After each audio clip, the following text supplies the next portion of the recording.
Okay, so this is an initial setup video on this Elite 5 CHIRP from Lowrance. It's the ice machine package. Enter demo mode, we're going to say no to that. Select language and just enter to confirm that. You can run the setup wizard if you want. I'm not going to. I'll just set it up myself that way. So you can see it's already acquired its position. We have a lock on the satellites there. We're going to set this up for ice fishing. So first thing we're going to do is go to the Pages button up here. Select Sonar.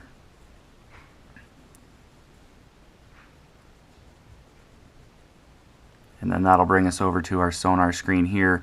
And this is just going to be basic setup to get the unit ready to go out on the ice. And we'll do another video on that to test it out and see how the CHIRP works for ice fishing. So first thing I do is go into the menu, hit menu twice, and go to System. I'm going to put the unit into advanced mode. Go back in there to System. I turn the volume right off, so mute it just so there's no beeps. And that's basically all we're going to do in that menu. The next thing, we're going to go again, same area, into Sonar here now. I'm going to turn manual mode on, or actually first, sorry, I'm going to turn this to shallow water. On my HDS that works best, so that's where I'm going to start. I'm going to turn manual mode on.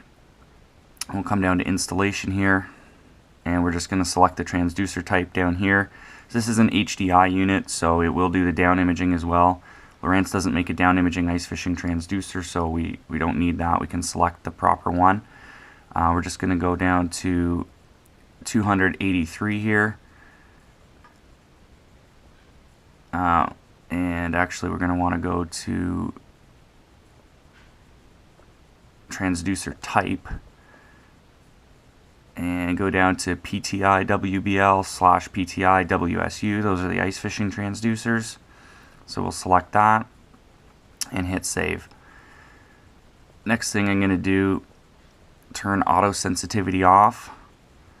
And I'm going to change the range to whatever depth range I'm fishing. I'll be under 40 feet I think today, so I'm going to set it to 40.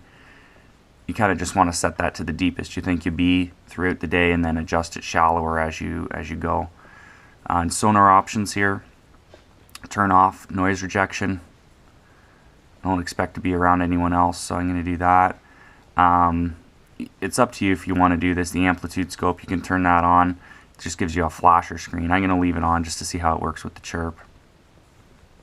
Our overlay data, I'm going to go in there. I'm going to keep the overlay data on, so you want to make sure that box is checked off. And these are just the numbers you'll see on the screen, like the depth or whatever.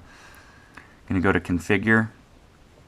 I'm going to change the size of the depth to medium so it doesn't take up so much of the screen. I'm going to remove water temp and remove speed over ground because I don't need that cluttering the screen. I'm going to hit menu. I'm going to go to add. I'm going to select time.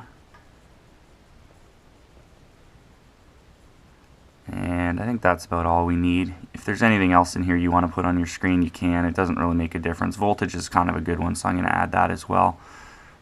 And just hit menu, enter, return to overlays. Now these are small. That's how I'm going to leave them because I don't want them to clutter my screen, but I am going to move them just on the screen. So we'll select it, hit move. I'm going to put the time there. Go return to overlays, volts, and move that. I'll just move that down to the bottom of the screen.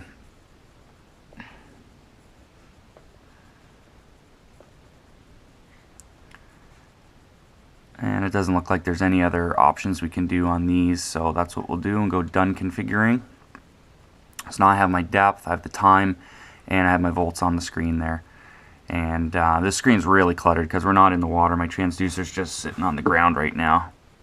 So we'll see how that works. We may have to play around with the noise rejection and sensitivity. I haven't played with that at all on the water yet. So that's the basic setup there. There's really nothing else I don't think I'm going to do. The colors, you can kind of play with that if you like. There's different color palettes. White background's the one I like. There is an ice view. That one works pretty well too for ice fishing. So I'll play around with those and see how I like them with the CHIRP. Basically, the difference between this and any other Elite 5 or Elite 5 HDI is the frequency options now. So you have high chirp, medium high chirp, custom high, medium, 200, 83, and 83 200. So if you do high medium, that'll split your screen. So we'll have medium chirp here and high chirp over here. So that'll be something to play with on the water as well. For now, I'm going to leave it on high. That's where I'm going to start out. Chart, I'm not going to do anything in because I'm not going to be using this as a GPS. Navigation, there's nothing there. Alarms, everything's turned off, which I like. My units, you can change that if you want it in kilometers, but I definitely like to keep it in miles and feet.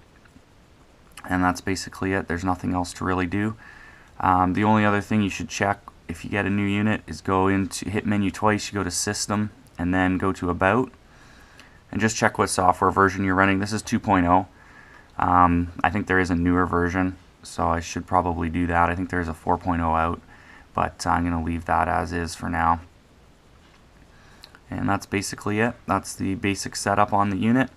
So we'll go out on the ice and see how it works.